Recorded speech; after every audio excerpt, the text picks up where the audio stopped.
Spring football practice number 7 is in the books. So, who stood out today? You are Locked On Canes, your daily podcast on the Miami Hurricanes, part of the Locked On Podcast Network, your team every day.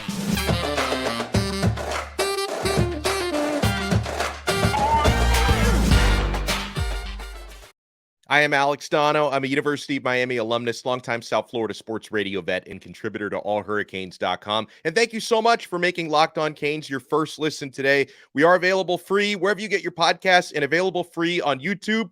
Spent my morning down at Green Tree Practice Fields in Coral Gables. Got to watch the media viewing period. Got to talk to Coach Cristobal and Tyler Van Dyke afterwards. So here's what stood out to me and who stood out to me and Coach in today's practice, because keep in mind, the media does not get to watch the entire practice. We have a specific, roughly half-hour viewing period, mostly individual drills that we get to watch. But I think the headliner for today has got to be Francisco Mauigoa. They call him Kiko. Kiko, the transfer linebacker from Washington State, older brother of, and I want to try and pronounce their last name correctly because I butcher it all the time, older brother of Francis Mauigoa is, I think, how you say it. But both brothers, but today especially, Kiko, the elder, continues to turn heads out there. He intercepted Tyler Van Dyke at the end of practice in team drills. I didn't get to watch that play.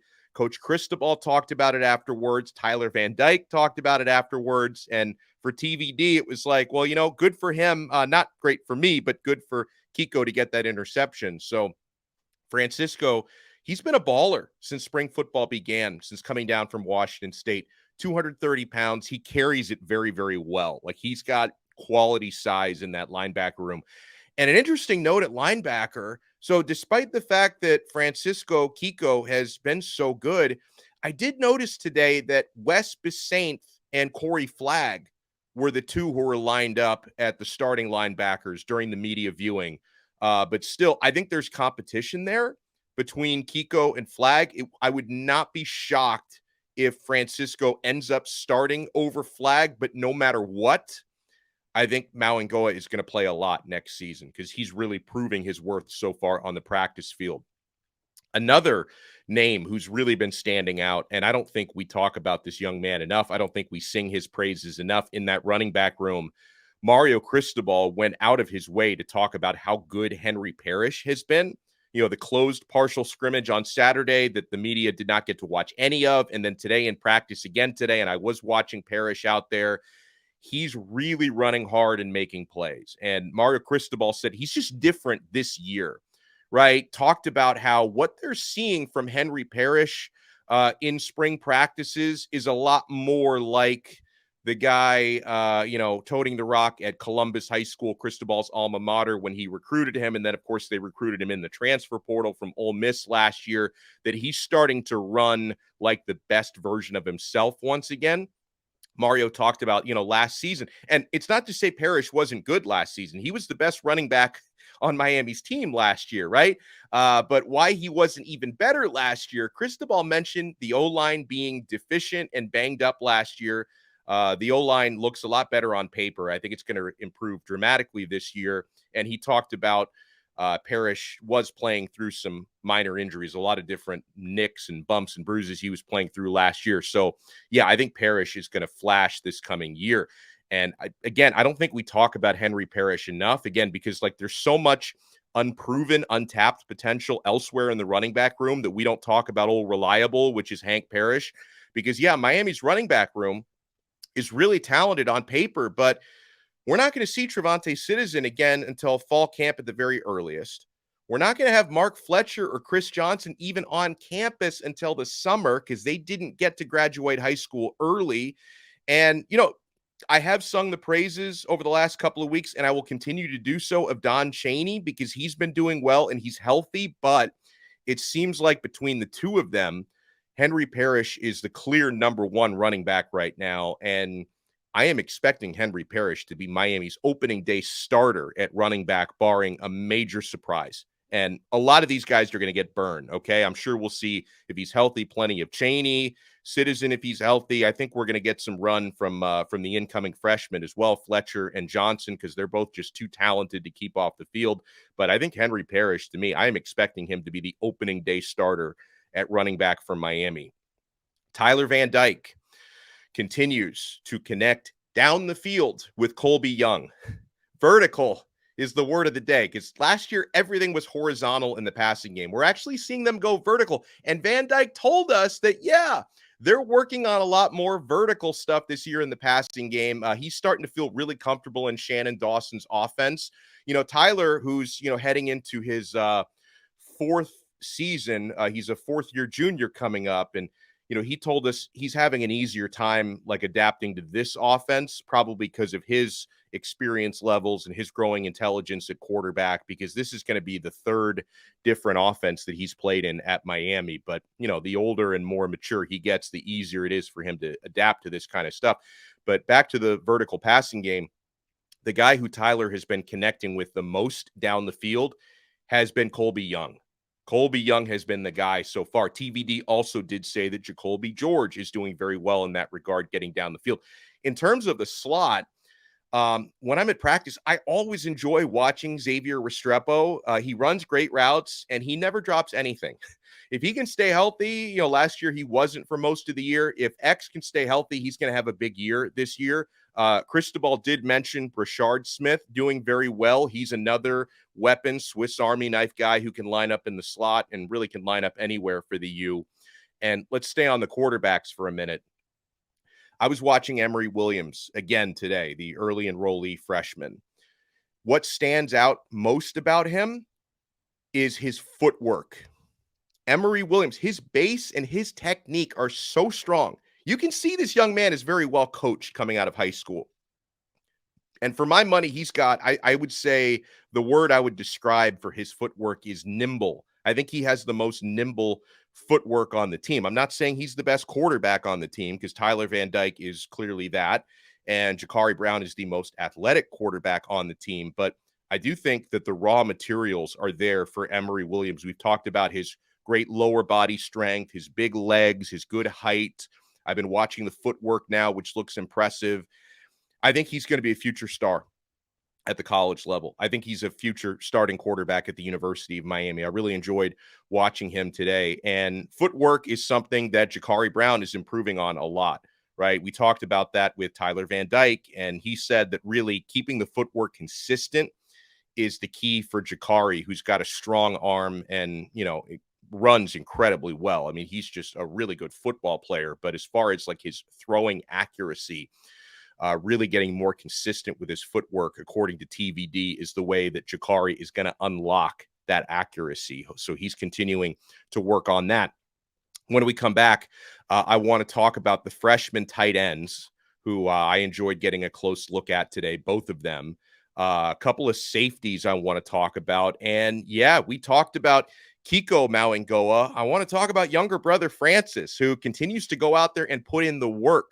So you want to keep it locked right here for our spring football practice breakdown on Locked On Canes. And guys, I mean, this is the time. If you haven't signed up yet at FanDuel, I don't know what you're waiting for, but now is the perfect time. The tournament heating up. We're heading into the Final Four. Our Canes are in the Final Four. There is no better place to get in on all the action than FanDuel. They're America's #1 sports book. It's because right now FanDuel is giving new customers a no-sweat first bet up to $1,000. That's up to $1,000 back in bonus bets if your first bet doesn't win.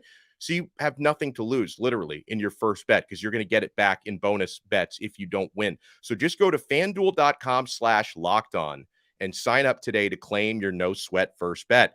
Take a look at our Miami Hurricanes plus 5.5. So the Hurricanes are 5.5-point underdogs.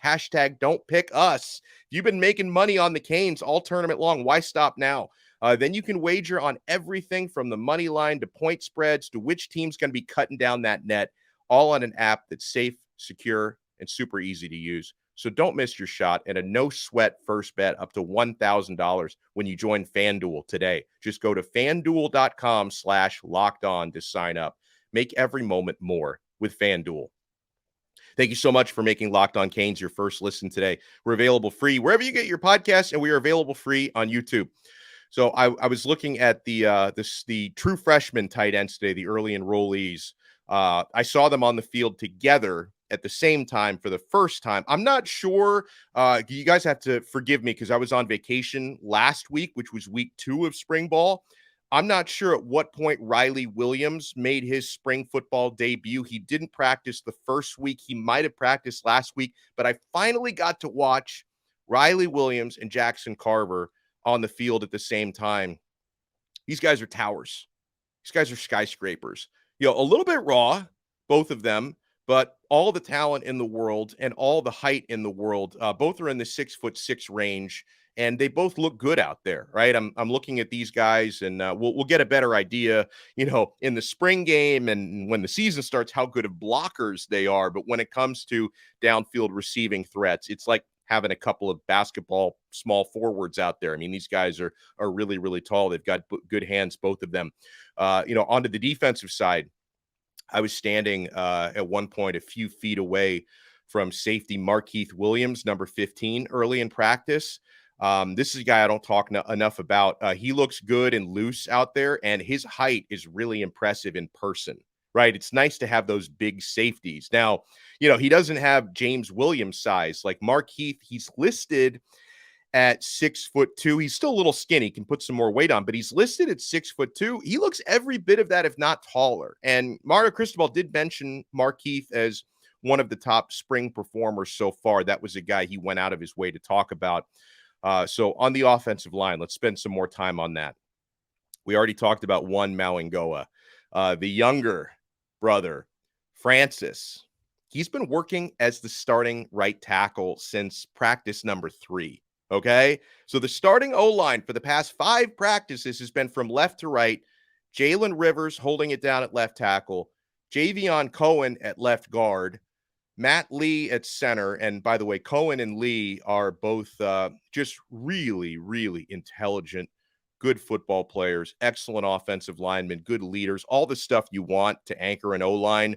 Inez Cooper at right guard, who's really looking good and big. And then Francis Mauigoa at right tackle. Like, you're talking about a guy who should still be in high school right now, getting starters reps in practice. And Cristobal said that Francis, he's got all the tools. And he said he really likes to throw a lot at the young O-linemen, and not just Francis, obviously. Francis is the guy who grabs the headlines because he's essentially starting right now. But Francis, the pancake honcho, Samson Okunlola, Antonio Tripp, Cristobal mentioned him as well, that he likes to, and Kinsler, like he's liking to throw a lot at these guys because he wants them to play like sophomores, not freshmen. So he's putting a lot on their plates, and it sounds like all of them, especially Francis, are handling it really well. Speaking of the O-line, it is being reported that Zion Nelson is expected to be fully healthy by fall camp. He's had terrible injury luck, okay? He missed virtually the entire season last year. And remember, heading into last season, he was pegged as a potential first-round draft pick this year, but he was injured the entire year. So Zion is expected to be healthy by fall camp. I hope he has no setbacks. Now, if in fact Zion is fully ready to go for the start of the season, obviously he's talented enough to be the starting left tackle on this team, assuming he's fully healthy and can work his way back and all that. You're going to have a really tough decision on who to bench, right? I mean, if Zion Nelson comes back fully healthy, earns a starting job, presumably at left tackle, like, you're going to have to bench somebody, okay? I was talking about this between sessions with Frank Tucker from Rivals, and he made a good point that, if you've got to take one of these guys out of the starting lineup, like, my first thought was, Francis, right? I mean, true freshman, give him a little more seasoning. But he made a good point that you probably, for as good as he is, you probably take Jalen Rivers out of the starting lineup. So you keep Francis at right tackle. You take Jalen Rivers out of the starting left tackle spot for Zion Nelson, and then Rivers becomes the swing guy, right? Cristobal and Mirabal like to rotate their offensive linemen, so then Jalen Rivers becomes the first O lineman off the bench for a simple reason: versatility. Rivers can play literally every position on that offensive line. He could probably play some positions that aren't on the offensive line as well. The guy is so versatile. So, he can still get a ton of snaps that way, even if he's not a starter. So we'll see what happens with Zion Nelson's health. Going back to Tyler Van Dyke, TVD is very complimentary of that offensive line. He says that they did a really good job in the scrimmage on Saturday that we didn't get to watch, but he said that the O-line versus D-line battles in the scrimmage were really good. And, Van Dyke, he emphasized, as did Cristobal, just how good Javion Cohen and Matt Lee are and how they're really helping upgrade that offensive line. And Tyler talked about how Cohen and Lee, they're both very vocal, right? Calling out signals, getting everybody in the right places. I think a lot of that just comes from their veteran experience. I mean, obviously Javion Cohen coming from Alabama comes from, a more mega powerhouse program than Matt Lee coming from UCF, but they were both playing at a really, really high level. And, Lee, we had a chance to talk to Matt Lee a few weeks ago, and, I don't know if he's like 21, 22 years old. You'd think he's 30. Like, he's very, physically mature and mentally mature as well. And Javion Cohen spoke today. He described Miami's freshman linemen. Again, we talk about the tackles, Okunlola and Mauigoa. He described these guys as freakish. That was the word he used. And he's told that Samson Okunlola's technique is almost pro level. And I had a chance to give a little a handshake to Frankie Tinalau, who was out there watching in street clothes, and that dude's a freaking giant. I mean, and another one, Frankie Tinalau, I think is going to be a good one at the U. Probably needs just a little bit more seasoning and development than the other guys, but I think he's really good. We had some spring practice visitors today, some of the higher profile guys. Jacksonville Mandarin cornerback John Mitchell, who's a top player. Westland cornerback. I got to look at this guy. I didn't get a chance to talk to him. I did talk to one of his teammates, but Jamari Howard, who's the 8th ranked corner in the country, or 7th ranked, depending on which publication you look at, he was out of practice today. Now, Jamari Howard, he's a Michigan State commit, but, local guy, loves South Florida, Miami. I'm sure others will continue to fight till the very end to try and flip him from Michigan State, but he is a current Michigan State commit, one of the top 10 corners in the country. He was here visiting today. You had a couple of big-time offensive linemen visiting today. Alex Mirabal and Edwin Pata were hosting a couple of big eaters from Salt Lake City, Utah. Semisi Tonga and Nuku Mafi were both here today. Sign them up, man. And also, I mentioned Jamari Howard from Westland. I had a chance to meet and chat with a teammate of his who was also visiting today. I was actually 2023 player, unsigned right now, quarterback out of Hialeah Westland, Max Lawrence. Really, really nice dude. Like 6'3", big hands. I haven't had a chance to study him yet on the field. I'm going to do that later on today, see whatever tape I can find of him, but I had a chance to chat with him. And I can tell you with this guy, Max Lawrence, I hope he finds a home soon. Whether it's Miami or somewhere else, would probably end up a preferred walk-on somewhere. He told me he's recently been in contact and visited Pitt, Wake Forest, and FIU. He is hoping to make inroads at Miami. That was why he was on campus today. He said he wants to stay in South Florida if he can. South Florida. He doesn't want, you don't want to go to a place like Pittsburgh in the winter. Like, I've been to Pittsburgh in March, and it was like 12 degrees. In March, can you imagine? Like January and February, it must be completely uninhabitable at those times of year. So, hopefully this young man ends up in South Florida somewhere, whether it's Miami, FIU, FAU. I hear their basketball team's pretty good. So is ours, by the way. So I hope all the best for him. I want to throw out a couple of, I don't usually take requests, but I'm in a good mood today, man. I was out at Green Tree. I'm seeing some players stand out, all those Green Tree All-Americans out there.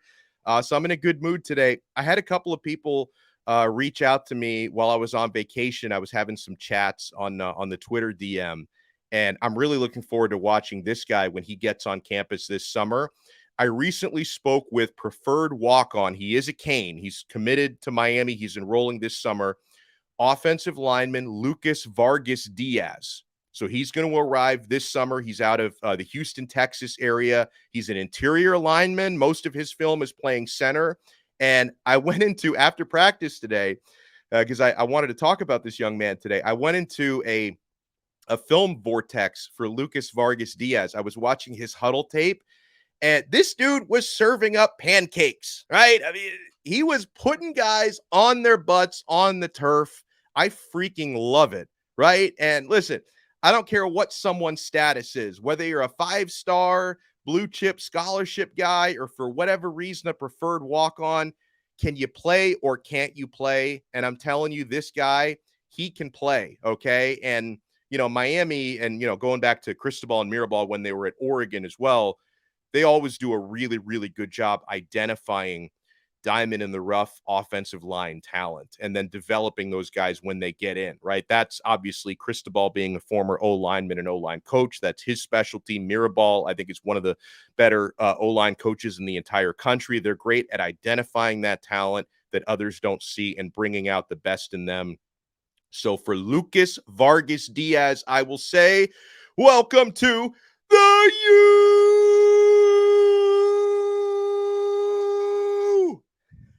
Long overdue because he committed back in December, I think. So I'm sorry it took me this long, Lucas.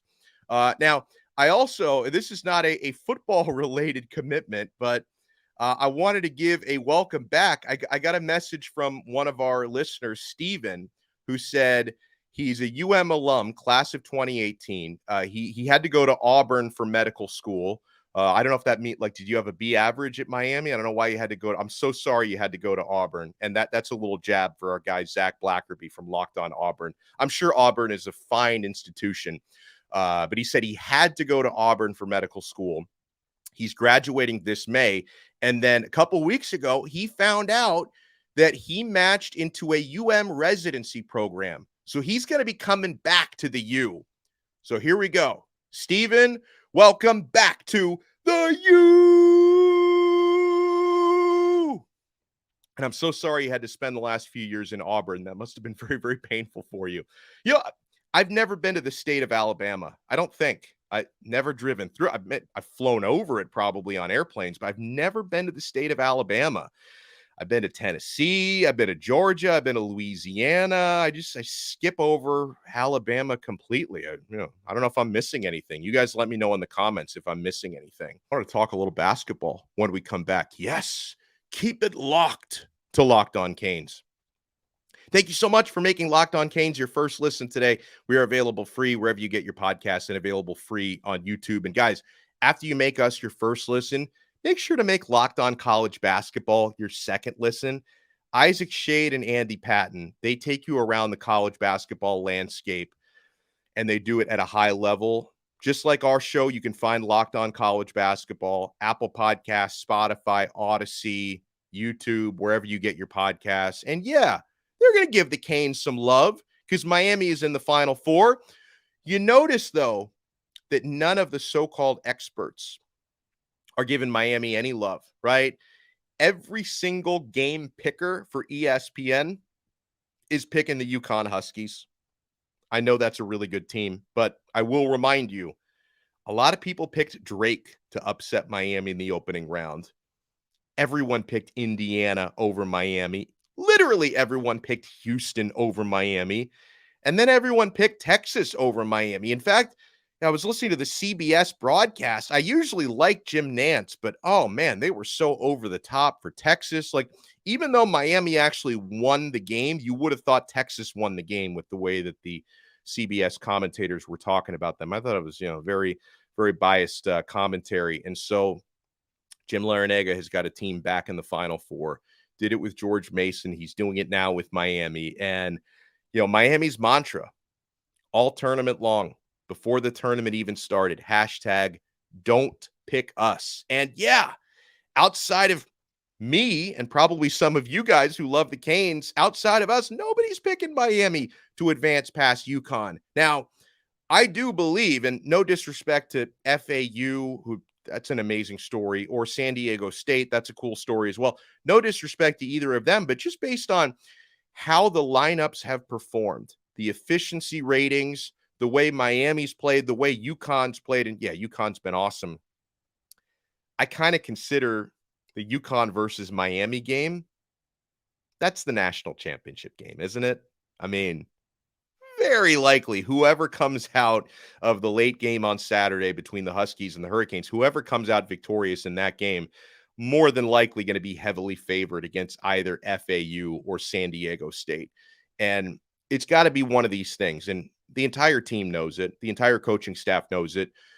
Miami is going to have to be at their very best in every aspect of the game in order to win these next two, to cut down the nets, right? Because there have been some games where the 3-point shooting from Pack and Wong and Wooga has been lights out, right?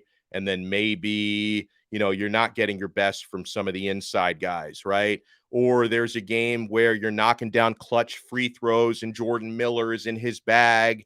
And my guy Norchad Omier, despite being in foul trouble, is playing incredibly well down the stretch of that game and not fouling out. And you can win a game against a great team like Texas despite only hitting 2 3-pointers. But you're going to have all of that, I believe, to get past the UConn Huskies. You're going to have Isaiah Wong actually playing consistently like the ACC Player of the Year, because he's been very hot and cold throughout this tournament. Jordan Miller, I don't know if you're ever going to go 7 for 7 from the floor and 13 of 13 from the free throw line ever again. That hadn't been done in 31 years since Christian Laettner did it. So he's probably not doing that again. But yeah, Jordan Miller, who I believe is the glue that holds this team together, has got to be his usual great self. Omier can't be picking up a foul like the first 3 seconds of the game and having Jim Larinaga play like musical chairs with the lineup, because, you're going to need Omier to stay out of foul trouble and not have to look over his shoulder every time he plays defense. So yeah, it's going to have to be a perfect storm. Do I believe Miami is capable of getting past UConn? Absolutely. And I will be picking Miami to win the game, but it's going to be difficult. And you could say the same for UConn. I mean, Miami is the type of team nobody, Huskies included, wants to face right now. So you better believe we'll be talking more about the Final Four throughout the week. I'm trying to track down, travel schedule pending, because obviously he goes on the road with the team, but we're hoping to talk to Joe Zagacki later in the week, the voice of the Miami Hurricanes. I want them to win a natty for Joe Z. I want them to win a national. I want Joe Z to be cutting down that net next Monday. So we're going to talk more basketball throughout the week. Make sure, if you're listening to the audio version of this podcast, to hit subscribe. And if you could leave us a 5-star review, that would be awesome.